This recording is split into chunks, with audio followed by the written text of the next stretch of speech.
Gujarat Congress working president Ambarish Dher party വിട്ടു. ബിജെപിയിൽ ചേർന്നേക്കുമെന്നാണ് സൂചന. വിശദാംശങ്ങൾ ജിൽബി തോംസൺ നൽകും. ജിൽബി, പലതവണ കോൺഗ്രസിന്റെ ആശയങ്ങളോടൊക്കെ തന്നെ വിമുഖത പ്രകടിപ്പിച്ചൊരു വ്യക്തി കൂടിയാണ് അംബരീഷ് ധർ. ഇപ്പോൾ ബിജെപിയിലേക്ക് എന്ന് ഒരു സൂചനയൊക്കെ പുറത്തു വരുന്നുണ്ട്. എന്താണ് മറ്റു വിവരങ്ങൾ?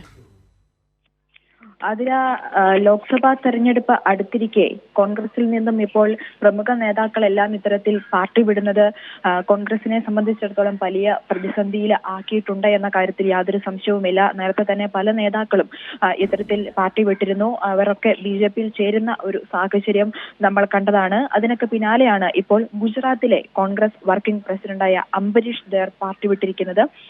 അംബരീഷ് ധറും ബിജെപിയിലെ ചേരുമെന്ന സൂചനകൾ തന്നെയാണ് നിലവിൽ ലഭിക്കുന്നത്. അതായത് നേരത്തെ തന്നെ കോൺഗ്രസിന്റെ പ്രവർത്തനങ്ങളിൽ ഒരു അതൃപ്തിയൊക്കെ രേഖപ്പെടുത്തിയ ഒരു നേതാവ് കൂടിയാണ്. കഴിഞ്ഞ ദിവസമായിരുന്നു Odisha PCC vice president Rajau Choudhury പാർട്ടി വിട്ടത്. അതിനു മുമ്പേ മഹാരാഷ്ട്രയിൽ മാത്രം മുൻ മുഖ്യമന്ത്രി അശോക് ചവാൻ, മുൻ കേന്ദ്രമന്ത്രി മിലിന്ദ് ദേവറ, ബാബ സിദ്ദിഖി, ബസവരാജ് പാട്ടീൽ എന്നിവർ പാർട്ടി വിട്ട് ബിജെപിയിലും ശിവസേനയിലുമായിട്ടൊക്കെ ചേർന്നിരുന്നു. അതുപോലെ തന്നെ അസമിലെ കോൺഗ്രസ് വർക്കിംഗ് പ്രസിഡന്റ് റാണ ഗോസ്വാമി ഇത്തരത്തിൽ പാർട്ടി വിട്ട് ബിജെപിയിൽ ചേർന്നിരുന്നു. അതുപോലെ തന്നെ പശ്ചിമ ബംഗാളിലെ മുതിർന്ന കോൺഗ്രസ് നേതാവ് കൗസ്തവ് ബാഗ്ചിയും പാർട്ടി വിട്ടിരുന്നു. അത്തരത്തിൽ കോൺഗ്രസിനെ സംബന്ധിച്ചിടത്തോളം ഈ തെരഞ്ഞെടുപ്പ് അടുത്തിരിക്കെ വലിയ രീതിയിലുള്ള ഒരു തിരിച്ചടി അല്ലെങ്കിൽ വലിയ രീതിയിലുള്ള ഒരു പ്രതിസന്ധി നിലനിൽക്കുന്നു എന്ന് തന്നെ പറയാം. കാരണം ഇപ്പോൾ സ്ഥാനാർത്ഥി നിർണയ ചർച്ചകളിലേക്കൊക്കെ കടന്നിരിക്കുന്ന സാഹചര്യവും നിലനിൽക്കുന്നു. ഈ പശ്ചാത്തലത്തിൽ ഇത്തരത്തിൽ പ്രമുഖ നേതാക്കൾ കോൺഗ്രസ് വിടുന്നത് വലിയ പ്രതിസന്ധി ആക്കിയിരിക്കുകയാണ്.